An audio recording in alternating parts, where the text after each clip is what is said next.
மூவரால் பாடல் பெற்ற தேவார பாடல் பெற்ற கோயில்களில் சிறப்புகள் குடியிருக்கும் மங்களக்குடி, நீலக்குடி, வேதிக்குடி, வேள்விக்குடி, சிறுகுடி, தேவன்குடி, நாட்டியத்தங்குடி, விற்குடி, கற்குடி, கருக்குடி என்ற 11 குடிகளில் இன்னைக்கு நாம் பார்க்க போகிறது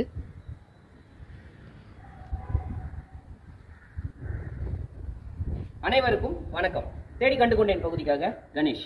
மூவர் அருளி செய்த தேவார பாடல் பெற்ற ஸ்தலங்களின் வரிசையில் இன்றைய தரிசனம் சௌந்தரிய நாயகி உடனுரை திருமேனி அழகர் திருக்கோயில் திரு வேட்டக்குடி.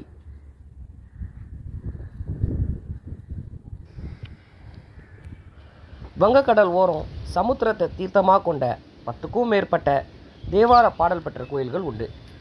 பல திவ்ய தேசங்களும் உண்டு. அதில் ஒரு தேவார பாடல் பெற்ற கோயில் தான் இது. பாண்டிச்சேரி மாநிலத்தில் காரைக்கால் பகுதியில் வரிச்சிக்குடியில் இருந்து கிழக்கு பகுதியில் 1 கிலோமீட்டரில் இருக்குது இந்த திருவேட்டக்குடி. சிவபெருமான் வேடனா வந்து குடியிருந்ததால் இது திருவேட்டக்குடி. இங்கே இறைவன் எதுக்கு வேடனாய் வந்தார்? இங்கே நடைபெற்ற புராணங்கள் அனைத்துமே பல சம்பவங்களோட தொடர்ச்சி தான். சிவபெருமான் அசைந்தால் அசையும் இந்த உலகம், அசைவற்று போனால் ஸ்தம்பித்து போகும் இந்த உலகம். இந்த அதிசயத்தை பரிசோதிக்க பார்த்த பார்வதி சிவபெருமான ஒரு முறை மூர்ச்சை அடக்கி இருக்க சொல்லி பரிசோதித்தார். சில மணி துளிகள் இந்த உலகமே ஸ்தம்பித்து போனது. இந்த உலகத்தின் உயிர்களை துன்பத்தில் ஆழ்த்திய பார்வதி இறைவனிடம் இருந்து பிரிந்து மீண்டும் வளர்ந்து இறைவனை சேர்வதா சாபம் பெற்றார். வங்கப்பெருங்கடல் ஓரம் இந்த பகுதியில் குழந்தையாய் கிடந்த பார்வதியை எடுத்து வளர்த்து வந்தார் இங்கே இருக்கிற ஒரு மீனவர். பருவ வயதை அடைந்த பார்வதியை மீண்டும் வந்து இறைவன் சேர்வதற்காக வேடனாய் இந்த பகுதிக்கு வந்தார்.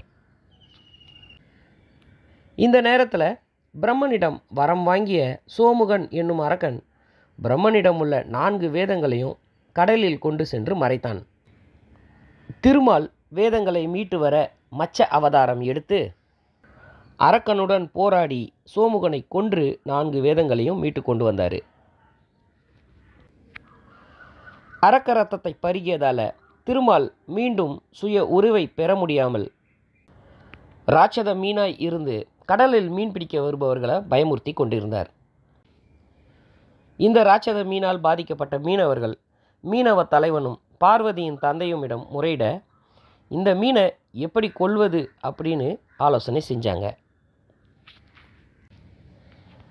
வேடனாய் அங்கு வந்த சிவபெருமான், நான் மீனை கொன்று வருகிறேன், உங்கள் மகளை எனக்கு மனம் செய்து தர முடியுமா அப்படின்னு கேட்க, மீனை கொன்று வந்தால் அப்படிப்பட்ட வீரனை மணப்பதில் எனக்கு எந்த ஆட்சேபனையும் இல்லை என்று பார்வதி கூற, கடலுக்குள் சென்று போராடி மீனை கொன்று அந்த மீனும் திருமாலின் பழைய உருவத்தை பெற்றது.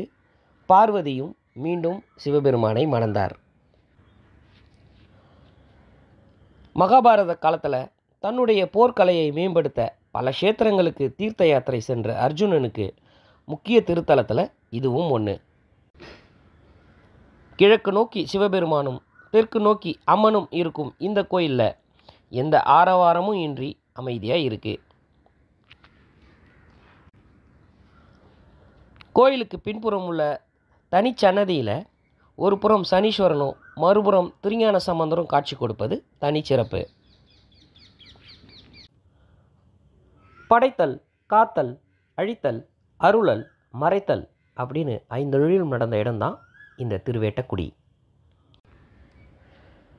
நம் மனதில் நினைத்த காரியத்தை நிறைவேற்றி தரும் அற்புத திருத்தலத்தில் இதுவும் ஒன்று.